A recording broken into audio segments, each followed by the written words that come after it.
some wisdom from last night. Chickens. Don't talk about chickens. Talk about vicious dogs. Yeah. What about geese? Rolled by a trooper. Mm-hmm. Where was that at? Oh, I know. I forgot. Was it? Small town. Well, it couldn't have been. It was a divided interstate. It was on 40, but it was one of the small ones. Small places. I'm surprised. You didn't get out. You guys are making me feel better. No, you're good. All right. And it's already recording, so when you guys get done, and it'll save it to the cloud. The vicious dog, I would think. Thank y'all. Thank y'all very much. You're welcome. It's making things up. Okay. All right, I think we got everybody here. Who's the chair? There is no chair. Okay. That's the first order of business? No, there is no chair. There's no Hold on, committee chair? hold on. There is no committee chair. There need to be. Does there need to be? Usually it should be, as a matter of practicality, but there's no legal requirement. I'm going to record the minutes and hand them to somebody else to take. I will do that portion. You want to lead? Yeah, that's who I think the subject matter expert needs to lead. Because if I was the chair, I'd say, all right, I'm turning it over to Leanne. Okay, so you're there's somebody from the PWA needs to be a chair. That's right. Okay, I'll be the chair. Okay, and then if you want to just turn over to item one. Sounds like everybody. I agree. Okay. All right, as a chair, I don't think we have to take minutes. Take roll or anything. We just can start the meeting and start with the agenda. So with that said, I'm gonna turn it over to Leanne to start going down with new business. Okay, thank you. All right, first item on the agenda is the indicative rating update, which I know everybody's been asking about. So, first of all, just to let you know where we are. So we have created a model. It is very detailed and it has led to a couple of questions. And what I'd like to do is set up a virtual meeting for whoever's interested in going through it. But I definitely would ask Perry and Matt to be available because obviously we need your input on timing of when revenues will start falling, when expenses will start hitting, those kinds of things. And then the hope is at the next finance committee meeting, we would walk through that with everybody so you could see what we're calculating. Okay. And when you say everybody, do you mean the entire board? Yeah, just the finance committee. And if some members are interested in attending, they could do that then. But I kind of view this as the nuts and bolts, right? So that's that. Obviously, we're going to need that to take to the rating agency and to supplement what Perry's already given with the what we did in the TIFIA case is we basically gave them our entire Excel model so they could toggle all the different variables themselves, and they loved it. So the first, there's a couple of different rating agencies that we're looking at, obviously with the goal of trying to get the best results. The first one we reached out to was Fitch, and I had what I thought started out to be a great meeting. They have, water and sewer rating criteria. Just so you know, they are one of the rating agencies that rate the state's SRF fund. They've rated it AAA. So we went through, we talked about a couple of different things. The first thing, the rating agency, their criteria across all the agencies is it a take or pay contract? That's what they always want to know. And so we go through, they talked about an entity in Kentucky, and we talked about some similarities and differences there, as well as an entity in California. And then we came down to commercial completion risk. Mr. Mayor, Brett Maines. What? Thank you. Brett with Chris. Oh, okay. And so basically it was going along great. We were talking about what they would look at. And then we started talking about there's no revenue until there's water available to purchase. And he goes, I remember with Plum Point, which is a Missouri joint action entity coal-fired plant that a couple of Arkansas entities are members of, and the inability to basically be obligated for debt of another entity. And so the conversation changed, and Fitch basically told me, we're talking high yield, double B rating. And investment, and it's my understanding WIFIA told you they want investment grade, which the lowest you can be and be investment grade is triple B minus. So double B would not meet that criteria. So we got that information without paying for anything. So Fitch is off the table. Hey, Yeah. Leanne, what'd you say the name of that rating agency was? Fitch, Fitch with an F. Fitch, F-I-T-C-H. Okay. F is in Frank. Yeah. And so then we, you know, one of the things, and kind of talking through and looking at their criteria, one of the things we also started looking at was the planned take by entity, because it is, you know, one of the things that's going to be a consideration is the credit quality of the members, right? And so when you look at, and I don't know if we've ever really talked about this, but this has been gathered, and Matt, I'm sorry, I would have emailed it to you, but I didn't know you weren't going to be here. It's basically the chart. It just summarizes all the latest takes that were in the most recent draft of the water purchase agreements. And we excluded East End, like you talked about, like you and I talked about, Matt, at the last meeting. And so basically, if you look at treated water, 43% of the minimum takes is going to come from Salem, 29% from Bryant, 11% from Southwest. And then, of course, we know Benton is a significant user, taking 23% of the raw water. So one of the things, kind of a parallel track, as we're looking at the rating agency criteria, we're modeling numbers. We're also looking at the credit quality of these, you know, the three entities in particular, plus Benton, the three entities that make up 82% of the treated water. And so one question I had for the group is, have any of these entities done any kind of analysis or rate study to see the significance if there is an increase in water? You know what I mean? Like, what do you pay CAW now? Like 260, so I just saw it. Okay, so less than 3. Less than 3. Okay, and so the most recent draft was 520, I believe. And looking at our model, we think it's going to be higher than 520.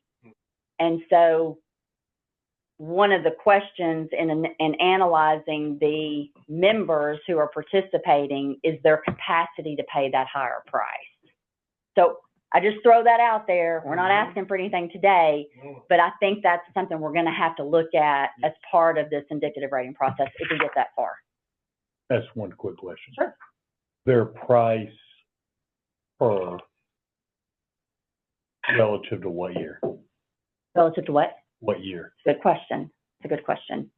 Matt, you've looked at that, haven't you? The increase, I think early on, Matt, correct me if I'm wrong, but early on, I think we crossed CAW's price. Was it 2031? Does that sound right? It's a little further out than that, like 2035. Let me rephrase my question. 2034 is when those lines cross. 34. When's the projection to produce your first gallon of treated water? What I would ask is that we talk about that at the next meeting, because I need to meet with Matt and Perry first to go through those nuances in the model.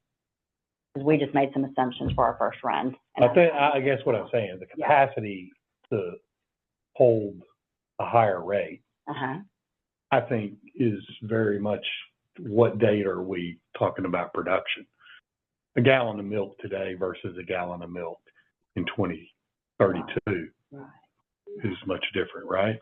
Yeah, I guess my only concern is if rate studies are going to be done between now and let's say we're online in 4 years, and those rate studies don't factor in that increased cost, there's going to be a blip of an increase when they come online. Will it be as substantial? And we don't know, or I don't know. have, has to do with what CAW's rate increase looks like. yeah, I remember my first meeting here as judge, there was a guarantee given, and that is a tenfold increase over a period of years with CAW. Now, they may have changed that. I don't know what their rate increase projection looks like or what these people have taken over the past 10 years. Anyway, okay, y'all. well, but that's a good point, and I wonder, you know, when you meet with CAW, does that come up? I mean, how do you factor that in? Hey, guys, look at this crew. Yeah, Hey. motley crew. Sorry. I didn't get the same response. probably- How are y'all? Good, how are you? She probably remembers that rate, hike with CAW. She was right in the middle of that. Mariah, when does the You messed up. of this and CAW cross? Is it 2034? No, it's past that now. I think it was 2040 something last we looked. Okay, that's a tough answer. We don't like that answer. Oh, I'm just- sorry, I'm yeah, just no. being- We can refigure it, but yeah, last we looked. Okay. Thanks, guys. Okay, so just want everybody to be aware of that. But it, you know, if you think about it, it makes sense, right? You got to look at your biggest users, and because you're going to be relying on them to be able to purchase water. So, The number that was on that graph, when she worked it up, we were better than CAW. And you know, on their bills, like Salem gets, yes, we're under $3, but that number we pay is a lot more than that. okay, So they've got so many write-ins, and I'll try to bring my water bill in the next one. okay.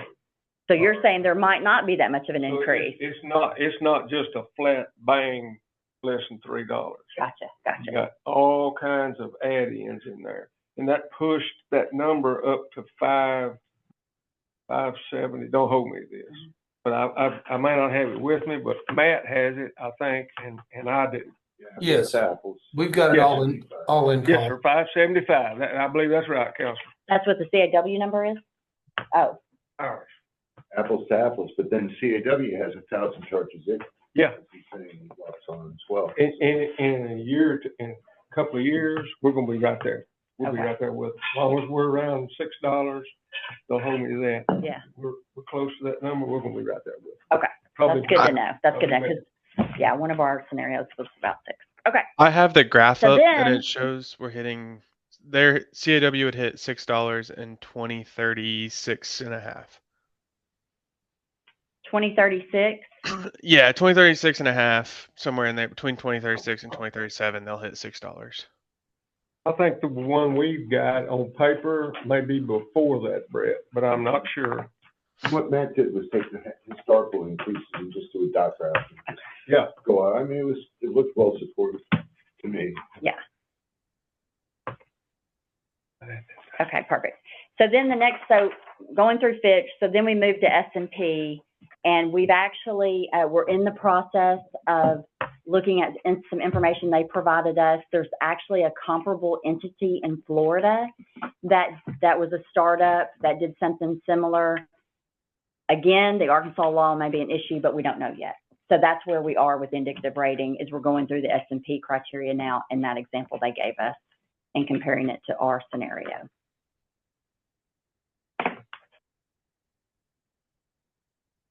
Any questions? And then the next one would be Moody's if we can't get there with S&P.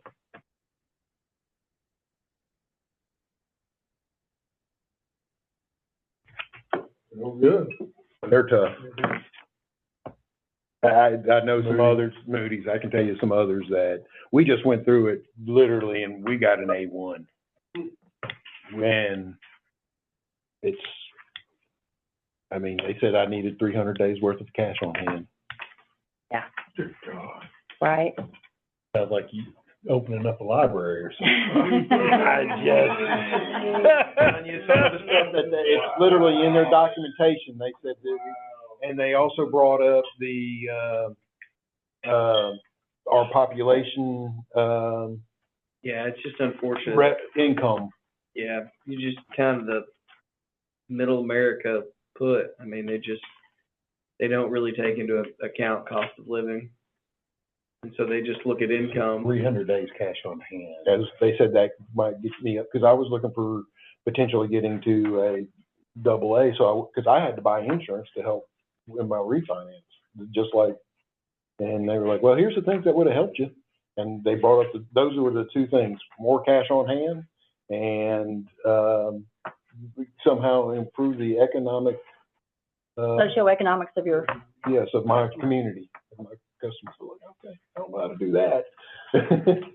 You know, and I've looked at some other stuff associated with,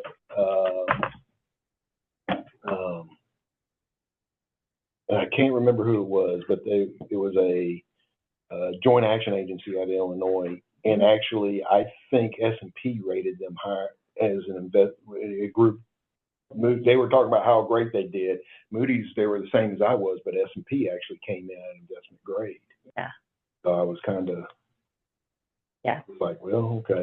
It is, we have seen in certain sectors, they are different. And so that's why we want to do this analysis, because we want the one that's going to give you the highest. And and the model you're talking about literally when he's planning to bid, when he's. We're looking at when, I don't know that we get to the bid level, but Or when revenues start, yes, construction, draws, he gave us all the Okay. draws, we're putting all those in the cash flows, Okay. we're putting the, when you're gonna first have revenue. We took East End out because that's a whole separate issue, Yeah. and it had been included, so we took that out, Okay, all those things, very minutia, yeah. okay. Leanne, until WIFIA allowed as a proxy for an overall rating, the three largest constituents, I think I got Benton, Bryant, and Salem, and sent them financials. Uh-huh. And it's good enough for them until it's not. Is there any way in getting an indicative rating, it could be approached from the standpoint that we may not be jointly responsible for we can't pay for each other's debts, but we are severally responsible for our own portion of them, and look instead for stronger or more highlighted at the larger water takers as a source of how creditworthy are these people? Well, that's what they do in certain circumstances. The problem is the way those contracts read, you're not on the hook. If the project doesn't finish, you're not on the hook, and you're not on the hook, and you're not on the hook. That's the problem, unfortunately. We're trying to get creative, but that's our challenge. I've got to go grab my phone. I'm sorry. No, that's fine. Okay. All right, well, that was my idea from the chief. Hey, I like it. Keep them coming. Keep them coming, please. Keep them coming. So anything else on indicative rating? We're plowing through it. Well, let me ask this. Okay. Can a timeline, I know you're saying, well, this is what we're doing. You know, I'm all about, okay, when? Yeah. Well, I'll tell you, so with S&P, I think we'll know in the next week based on our review of the sample in Florida, which was BBB plus, just FYI. If we can get if the facts are similar enough, okay? And if they are, that's good. And we may want to just plow ahead with that one. If not, then we'll move to Moody's. And the problem with giving you a time frame there is we're subject to their schedule, because what we do is we meet with them and we try to get information so we don't have to pay for the I know. try to get what we can get without paying for anything. I understand. So, you know, By the next meeting, I can report back on S&P, and I should have a good read on Moody's. Okay. Yeah. So we're having a meeting next week? Okay. I'm proud. Yeah. So, Leanne, were you That's saying fair. that, Yes. you saying There you go. that Fitch is out? I'm sorry, I couldn't hear you. Were you saying that Fitch is out? Yes. Okay.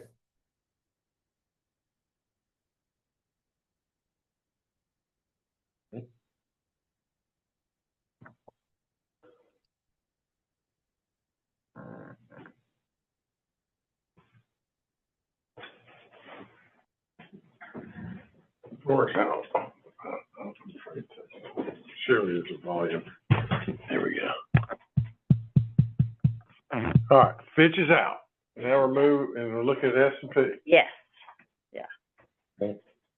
Say something, Matt. Something. Oh, There we go. yeah. Thank you.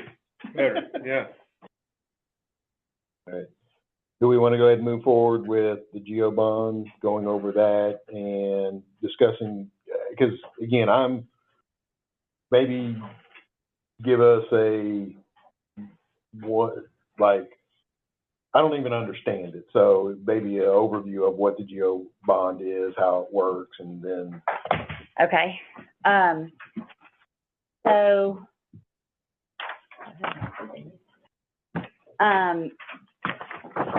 y'all have probably seen this. This is the award letter. Matt, so I'm passing out the award letter from A&RD. I guess Dickie signed it, so you've seen it, Dickie, but about the 7.7 million. I was asked to find out the terms of that loan, and Michael and I had a great call with Bob Hunt at A&RD. And again, some of these nuances we need to know for the model so we can figure it out. The GEO bond program basically is bonds are issued by the state and they're secured by general revenues of the state of Arkansas. So they're AAA rated. It's a great cost of funds for A&RD. And they take that money and they make loans across the state. In my opinion, I don't have this as fact, but in my opinion, they've made so many loans with this money through the years, and they've got, access to different sources of money. They're able to be more flexible on the GEO bond loans than they are the state revolving loan fund. State revolving fund is, they got a plan and it's strict and it's just different. So basically, I think that's one of the reasons Chris Callclaser wanted to suggest that we take from the $125 million allocation that was approved subject to conditions from the state revolving fund and fund 7.745730, have no idea where that number came from, out of the 125 and fund it through the GEO bond program. And when we were at that meeting, I thought it sounded great. And then in talking to Bob Hunt today, there's a lot of restrictions with this money. So before Saline Regional can close on it, first of all, I'm gonna tell you the good things. The good things are we were approved for a 20-year loan at 5%, and we can actually request a 30-year at 5.5%. So there's flexibility there. In addition, no principal and interest has to be repaid for up to 10 years, which is phenomenal. The problem is, just like with the SRF, with any payment deferral, Sorry,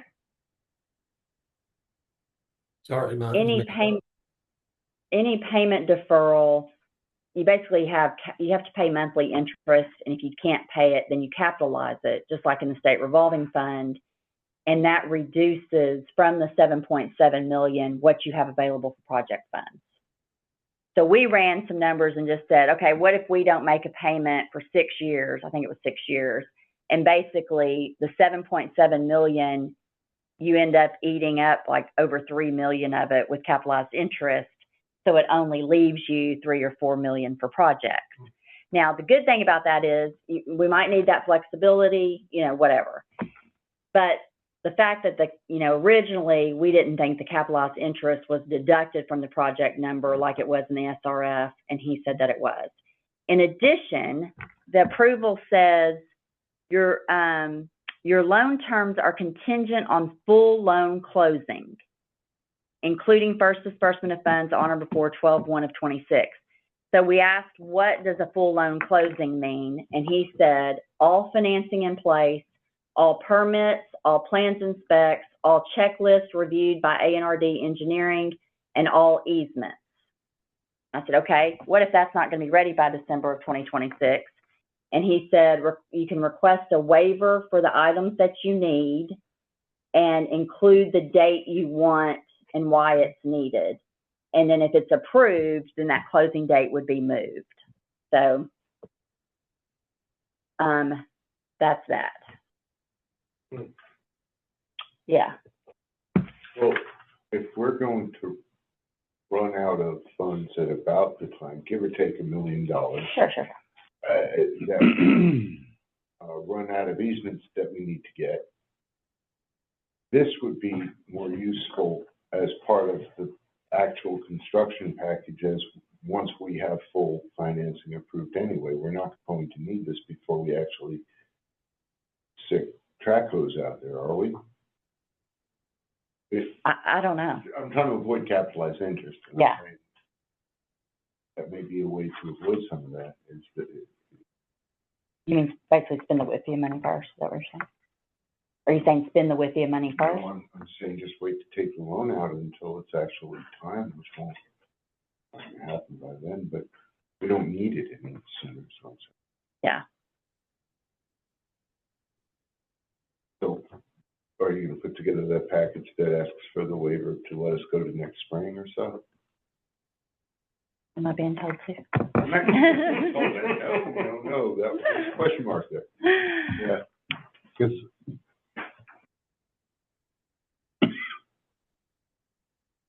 Yeah, no, I was, Oh, I don't know. I would advise waiting because I feel like if we could get some things firmed up first, then we don't have to go back to them with another change because they're wanting, well, I mean, I think on the SRF, we're probably going to have some changes too, you know? So I'd like to get a little further along in the indicative rating and the WIFIA. You know, I think we have some time, but that's just my opinion. I mean.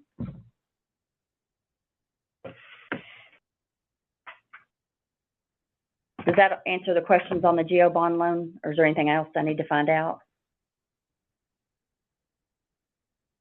but basically, we cannot touch this money though, even until we. Get the easements, and we have our total financing in place. Yeah, total financing in place. Will we have total finance, and this is because, is it considered in place with WIFIA? See, that's the part I am, so, what is, yes, I would say that would count as yes until they said no. Because WIFIA has told us this is as in place as it's gonna get until we go to close.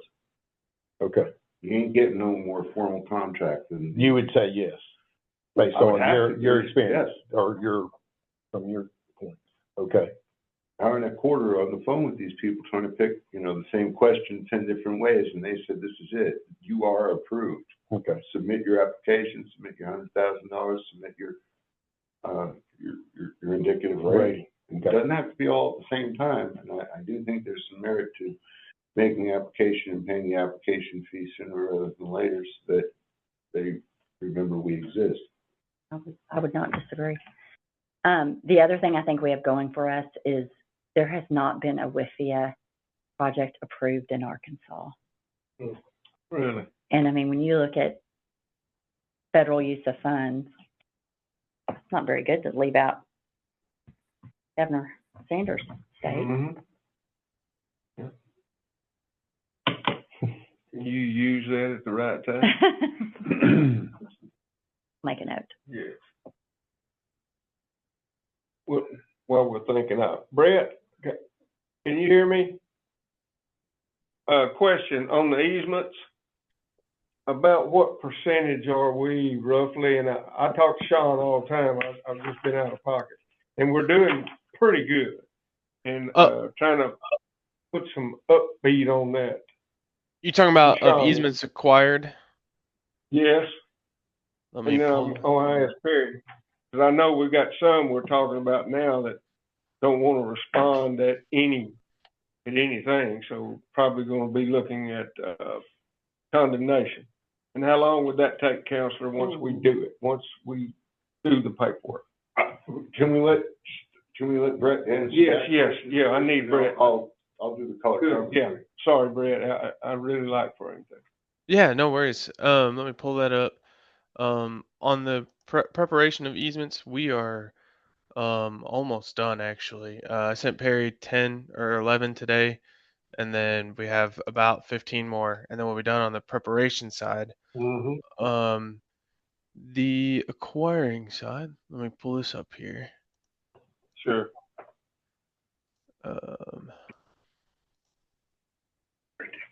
No. I like it.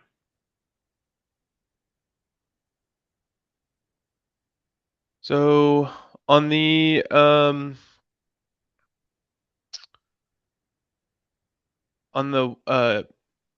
intake to reservoir, we are almost 70% done on that one, on the intake to reservoir.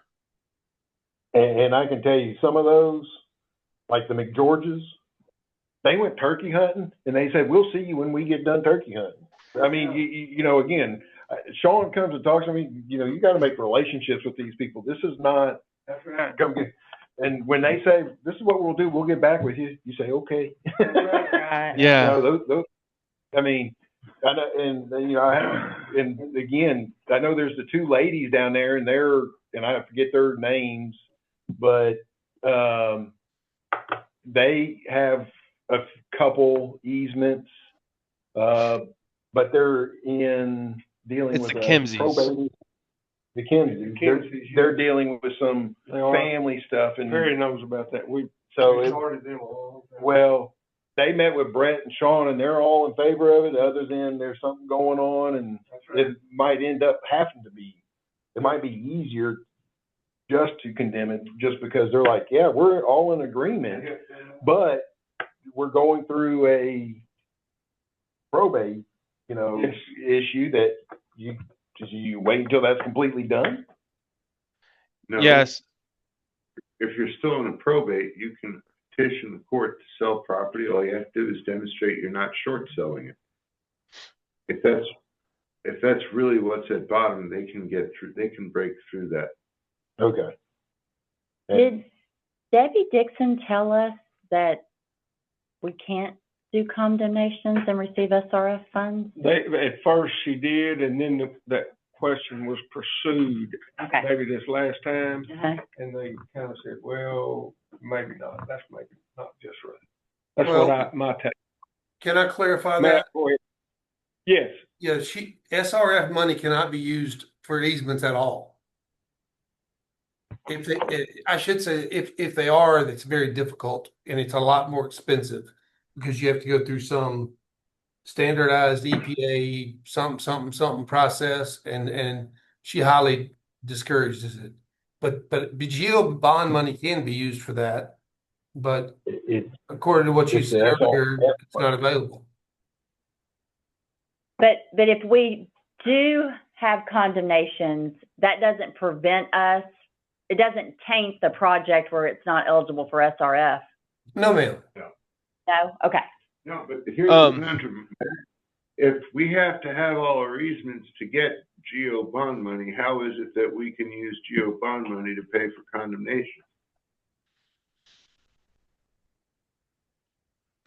It's a fair question. Could you say that again, Perry? If we have to have all our easements before taking geo bond money, how possibly could we use geo bond money to pay condemnations? Well, see, that's what I don't understand about what Leanne said. And I see what it says in the letter. It says that in the letter, but it was my understanding that we could take the money now and use it for planning, easements, engineering, upfront costs, but that's not what the letter says. You're right. Yeah, I remember Debbie specifically said that we can use it for engineering and legal services. Yeah. But to finish answering your question, it's about 68% on the intake to TSR, and then the TSR to water treatment plant, we're at about 32% complete. That's acquired. If we Let pressure, me ask a dumb question. That 32% based on number of parcels or linear distance? That is based on number of parcels. I can tell you, he's gotten some big ones. He got yeah, Baber, which is was $126,000 one. Yes, he has. We just got the city of Benton actually created one. His son, Ace. Oh, really? Cutting across. LCL Properties was like 9 easements, and it was like 1.25 miles on that one. And then the Babers was probably very similar to that. There's a couple big ones in there. He's got commitments on some more that just hadn't been finished off. There's one large one that they're threatening to send me. The gentleman's name is Elliot. I know in Craig area, yes. They're all but giving up on that. Now, I'll be as pleasant as Sean would be, but they gotta give us easement.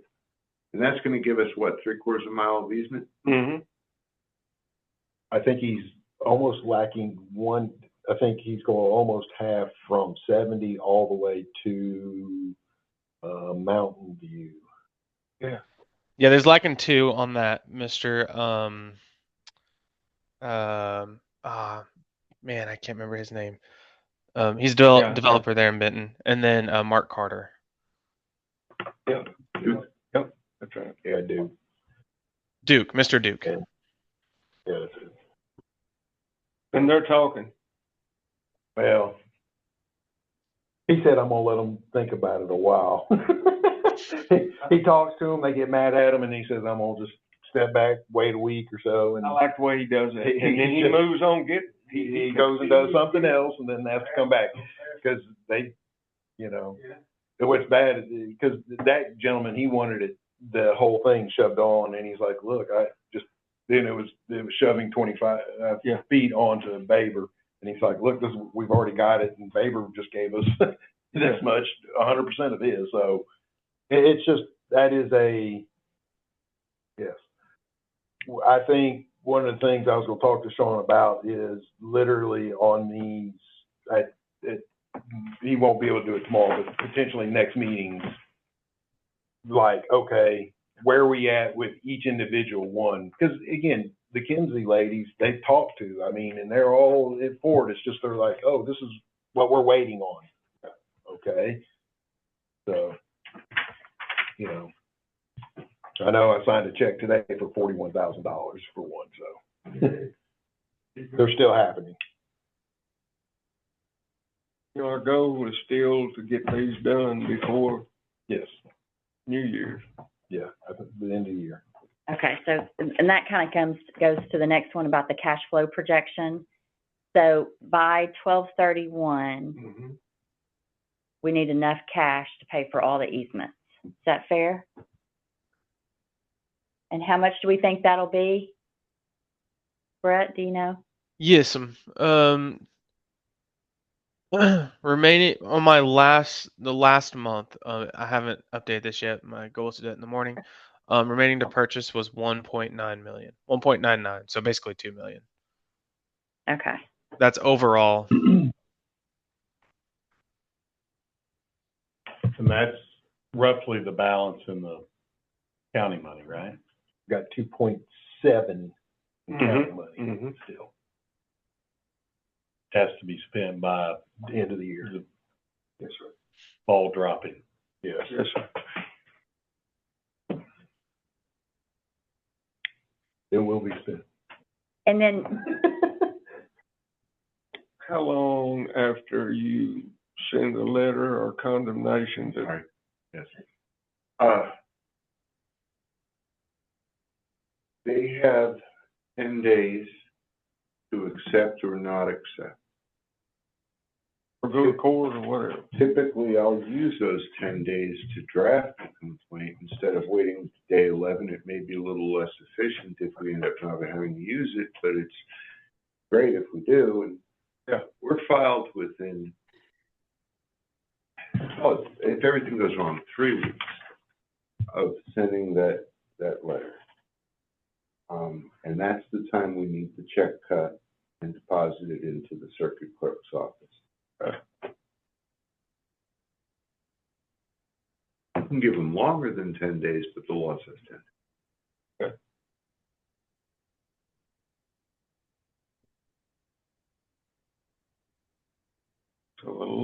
then we have to do, the more efficient we'll be. Now, remember, it's best practices to have an appraisal of the particular parcel that you're needing, as opposed to 5 zones or the 6 zones that Mitchell Appraisal Service did for us to get the baseline going. Okay. So it's not a 3-week project. It's probably a 2-month project, allowing 5 weeks for the appraisers to do their job. Okay. And typically, the check that's deposited, is that usually what ends up being dispersed and paid? Unless the jury stocks it to the condemnor. Okay. I'm just Yes. thinking in terms on if we have to spend the money, is there a risk that we'll get some money back that hasn't been spent, you know? I think it's fair to put a 50% premium on that money in terms of money being asked from the county, because there's going to be costs of prosecuting the action. Those are as predictable as anything. Yeah.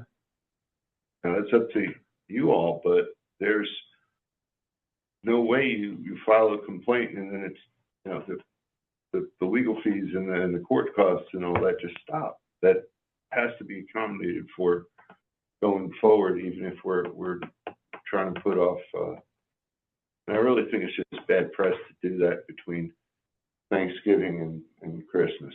I just really think it's bad press. So you may want to consider the second week of November as being kind of a drop dead date, that we either have agreements with these people, or we start making preparations otherwise. That's what I'm sitting here thinking. We need a date earlier rather than later, just to say, hey, everybody that's talking, drop them off right there. And we work hard at not doing it. I know you and I've been together too long. But I think we're gonna have. There's not a good season to use the C word, but, I'll just say. We're running out of money. Season might be the time it's necessary. I don't know.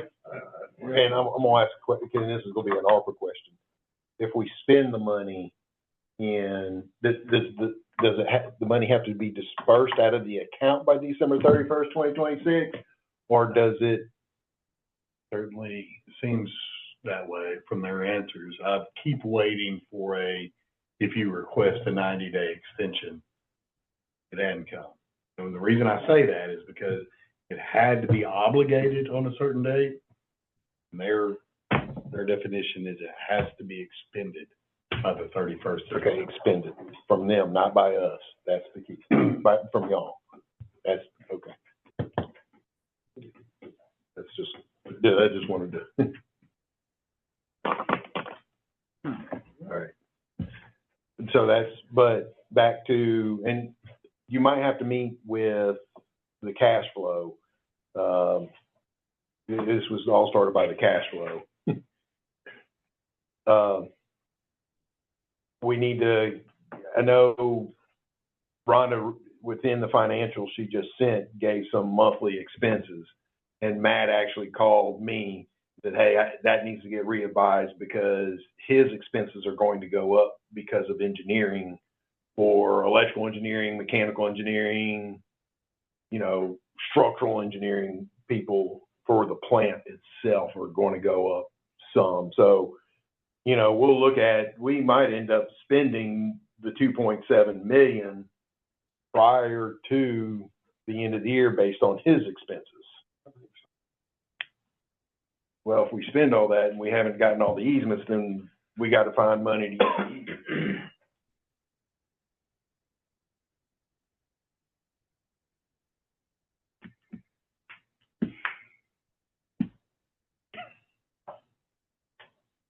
Right. So if you could get with Matt, when you start talking about the model, also get with his cash flow. And then put in everybody else's monthly expenses, come up with what those monthly expenses are going to be, and then we'll come up from there. Because his is substantially higher than what he was spending. Would you agree with that, Matt? Yes, The sir. statement? Thank you. And then when I get with Rhonda as well. I mean, yeah, if you, You need to have, and keep her on speed dial. Keep you straight up what's going on in there. Okay. then his, I mean, yours are about where they had, I mean, they're going up because of how much easement work you're doing. He's been in financing. Yeah, I agree. I know. Well, just, we'll have to estimate somehow. That's gonna be the key, if you just estimate. So They're on their way back down. Huh? They're on their way back down. Are they? They are. Okay. All right, so if you put that together. We'll report back next month. Okay. With you? What is? Just, I am on hold. We already have the authority by board vote to make the application, i.e. get the $100,000 check drafted. What I intend to do is start making a little bit more noise with them, leading to them receiving the package. I guess it's kind of a chicken or the egg thing with whether we're going to be able to secure an indicative rating, and if so, what's it going to be? Yeah, I guess that's. But I did tell them that we would be applying in the month of May. I had the authority as of February. yeah.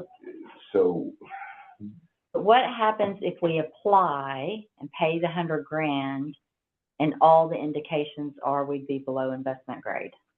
That's exactly where that's Right. my question. right, What happens? you don't get $100,000 back. That's non-refundable. They indicated they wanted to see an above investment grade indicative rating. I will call back with some questions. Like, I can include you on the phone call. You're doing pretty good by yourself. Yep. Whatever you want, just let me know. But Mike will be good probably. I mean, I'm trying to push in one direction. Can you take the three highest or, biggest customers? I'll push in the other direction. What can we do here? Just that commercial construction. Okay. With you. The exemption for Buyback America, BABA.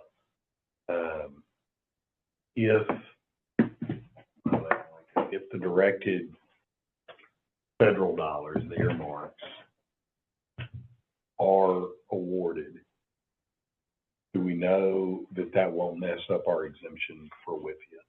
We do not. They will tell us. But because it's either going to come with its They own. with you? No, they, the EPA, the other arm of the EPA that's awarding this money will tell us. I have done what I can, even if the answer is going to be no, worked with Matt to identify the two objects at the very, very end of the chain. And I phrased it to the CDS powers that be as a link between the treatment plant comprising the end of the applicant system and the individual constituents. It's going to be the tank and a water holding a small, I don't know if you call it a reservoir, Matt. Clear well. Clear well. How small? And I'm trying to sell it as a separate entity. So they're going to tell us, firstly, if we qualify for the BABA waiver and with that money, and secondly, if not, whether they consider that a separate project that we can have the burden of BABA on us, and it won't really jack up the cost very much, and it's free money.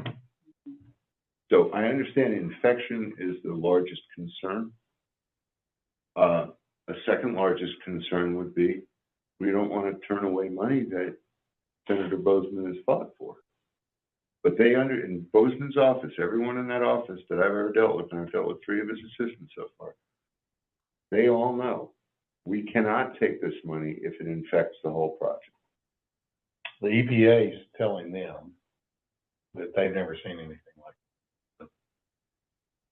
this potential infection. That was word from them today.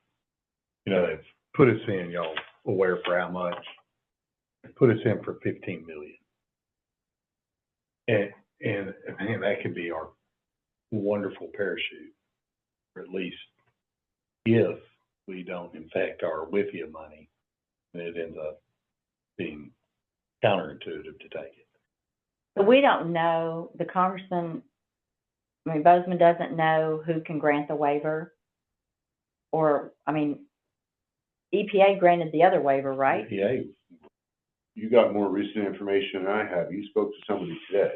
So here's their certification letter for 15 million. Y'all can take one if you'd like. Here's what we're up against. Y'all can take these if you like. So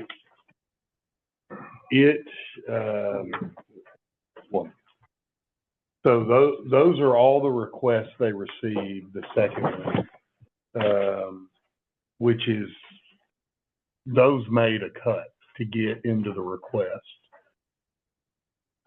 Then from there, we'll find out what makes it in the bill text this summer. So probably beginning of August. Once you're in the bill text, there are no further cuts. Just has to pass into law.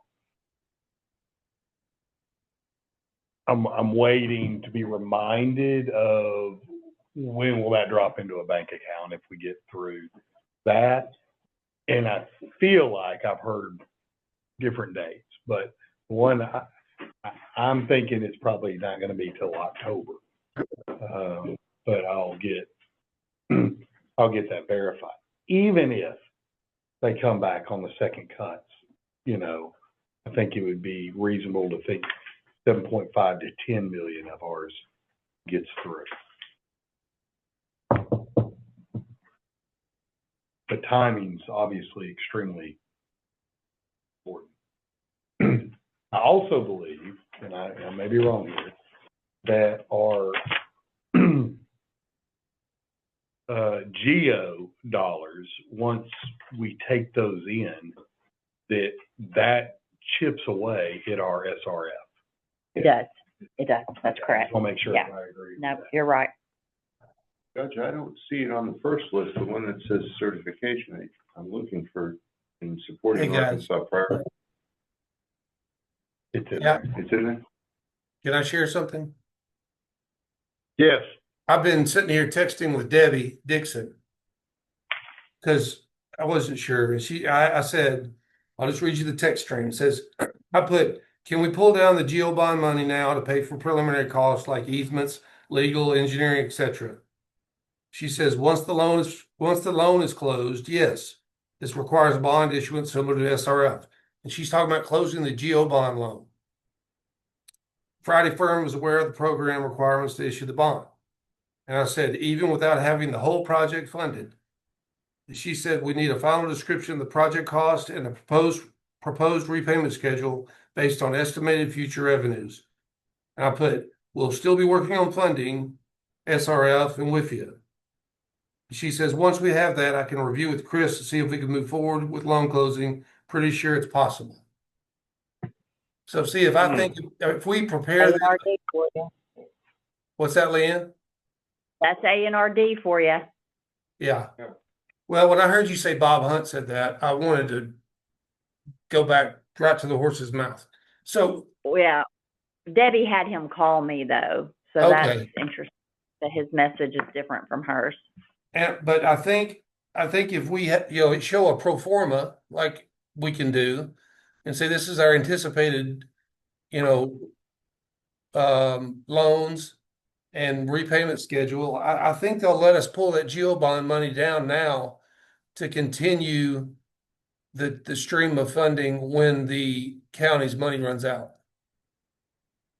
If you so choose.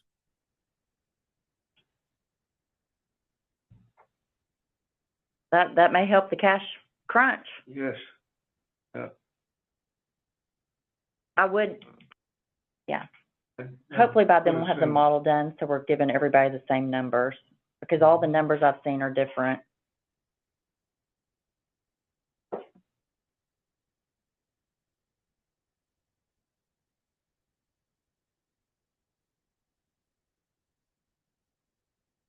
So Matt, based on those texts, what would the next step be? I think the next step would meet with Debbie and say, we're ready we want to close the loan on the GEO bond money and have her give us the requirements. And I think it's gonna be a pro forma showing how the remainder of the project is going to be funded. Assuming X amount from WIFIA, X amount from whatever sources you want to throw in there. And then a repayment schedule. Okay.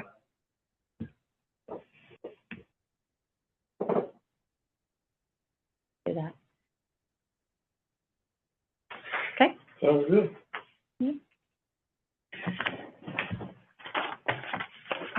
All right.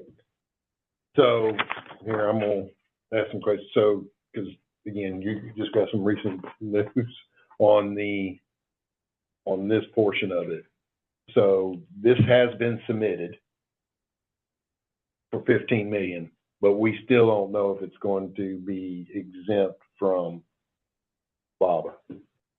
And there's a second question, and even if it's not exempt from BABA, which it probably won't be, will they consider it a separate element apart from the rest of the project? And by putting these elements that we're seeking funding for, after all the treatment's been done, everything's been done, all you need to do is get it to your constituents, I'm hoping that will sell it as a standalone project.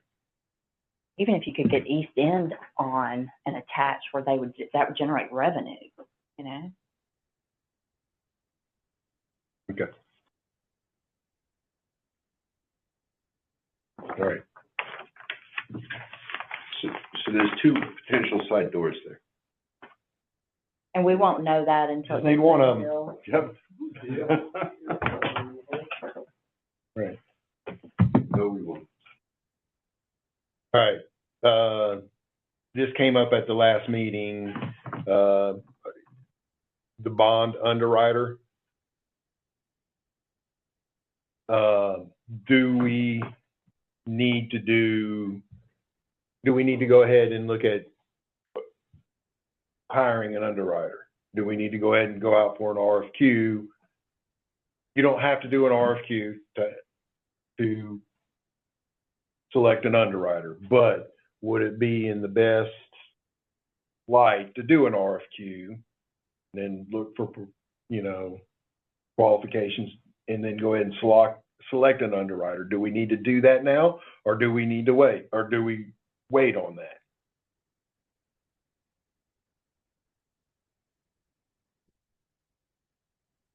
We're gonna get Bob's help as an underwriter sooner rather than later if we go ahead with that. That's a true statement. And we have been authorized to go ahead and issue one, and Who said that?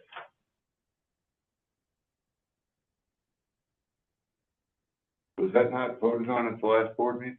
Nope, I don't think so. don't You think had so. two, We had, The question was asked, do we have to RFP it? I said no, but in prudence, we might want to. I don't That think- was via email. I don't think it was a action by the board to do that yet. I'm not saying it shouldn't be. So we're gonna take it to the board tomorrow night and get Okay. approval? Yeah. Wanna do that? Why don't we do that? No, but that's easy. Someone move to suspend the rules? Yeah, that reminds me, I have all the signatures.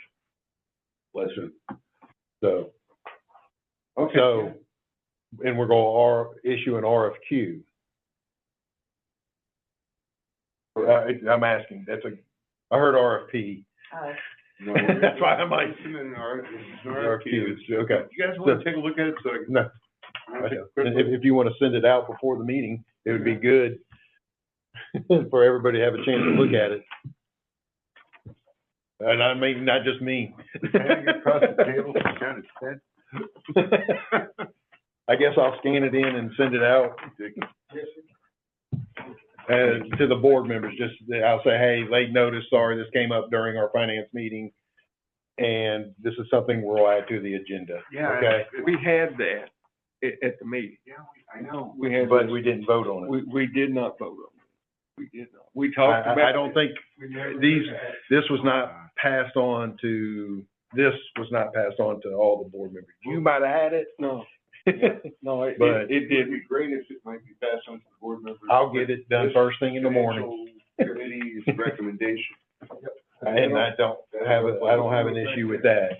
As a recommendation from us that it came up during this meeting that we do think we need to do that. Because it was just brought up, is what do we need to do? I don't have an issue with that.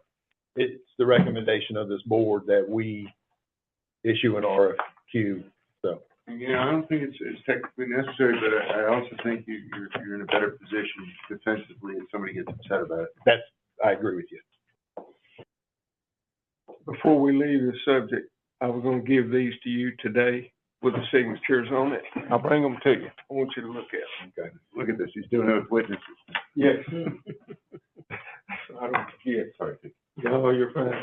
Now, one thing we did with Mayor, Mayor is, he signed a separate sheet. And we have that, so that's all of them. But here's where the, Mayor is. He signed a. Super Tom Clark. Super. And so I just plugged it right into there. I couldn't get him on this list, but that's all of it right there. Perfect, thank you. All righty. Any other business? Anything else we need to talk Yes, about? I got two things, real quick. First of all, I was asked to meet with Unigrant, that entity that reached out to Matt and Brett, and just to report back. So basically, they offer, it's a platform, and you pay so much a year, and it can match your entity with potential grants. And then once you're matched with a grant, it helps you write the grant application, and then it helps you monitor your disbursements of the grant so that you have something to audit if you're ever audited for the grant funds. And then the procurement is all, a platform to basically bid out everything for the job, which is something Chris, they handle that. So it seemed to me that, I think it was 2,900, they thought that we'd only need one platform for the PWA, and they said it'd be $2,900 a year. But I thought we had talked to that group, Central Arkansas Planning District, about finding us grants.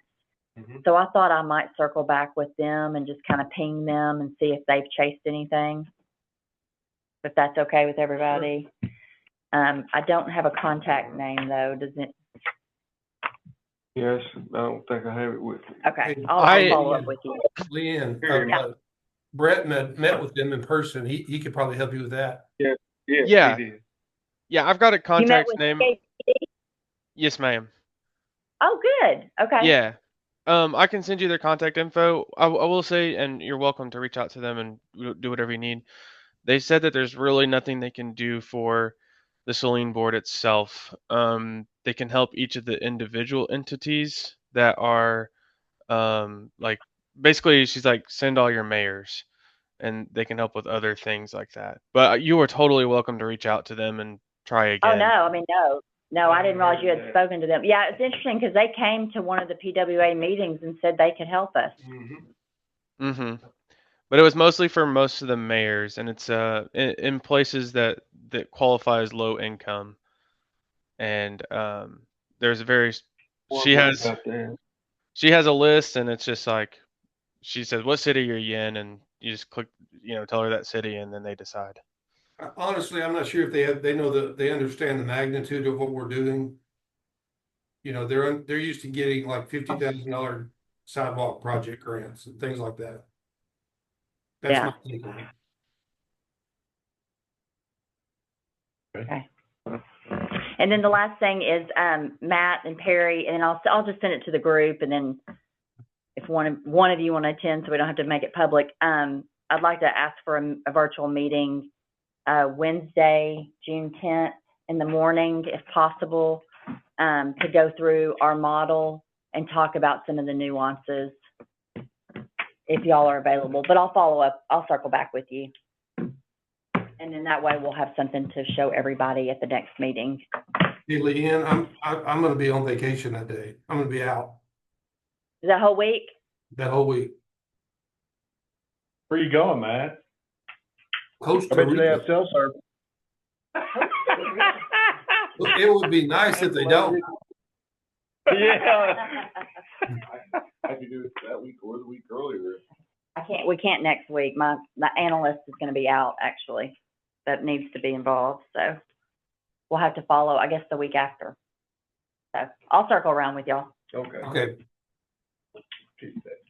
And then do we want to have a standard monthly meeting date and time? Sure. Keep us on track? I would like to make it before, not the day, at least not the day before our normal meeting. Gotcha. Week before? That'd be fine. They just that. On Wednesdays like today or literally. 17th, the 18th is a Thursday, 17th is a Wednesday. AML conference though. Mm.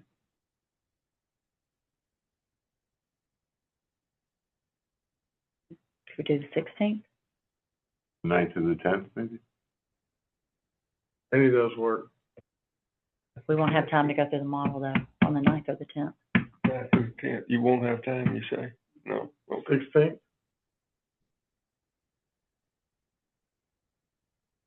3 o'clock here? Sounds good. Perry, I just thought, would you look on that paper? I think there's a place I need to sign. I was gonna wait and ask you before I signed it. On there. Because it's on the, maybe the articles, but I'm not sure.